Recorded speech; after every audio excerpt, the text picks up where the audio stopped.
தில்லுமுல்லு படத்தை ரீமேக் செய்வது குறித்து சந்தோஷப்பட்ட ரஜினி எங்களை வாழ்த்தினார் என்றார் படத்தின் ஹீரோ மிர்ச்சி சிவா.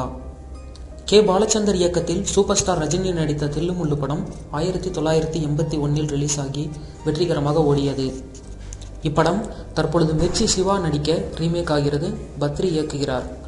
சமீபத்தில் சென்னை பிரசாத் லேபில் நடந்த தில்லுமுல்லு பட பிரஸ் மீட்டில் சிவா பேசுகையில், ரஜினியின் தில்லுமுல்லு பட ரீமேக்கில் அவர் கேரக்டரில் நடிப்பது பெருமையாக இருக்கிறது.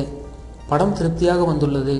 தில்லுமுல்லு படத்தை ரீமேக் செய்ய முடிவானதும் ரஜினியை நேரில் சந்திக்க விரும்பினோம். ஒரு நாள் அவரிடமிருந்து அழைப்பு வந்தது.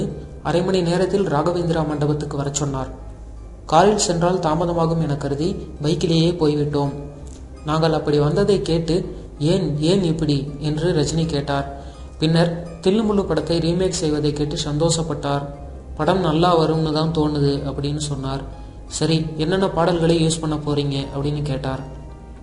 தில்லுமுல்லு மற்றும் ராகங்கள் 16 2 பாடல்களையும் யூஸ் பண்ண போவதாக நாங்கள் சொன்னோம். அதுக்கு ரஜினி சார் எனக்கு ரொம்ப பிடிச்ச பாட்டு ராகங்கள் 16 அப்படின்னு சொல்லி வாழ்த்தினார். இந்த படம் பெரிய அளவில் வரும் என்பதற்கு இதை விட வேறு என்ன வேண்டும்.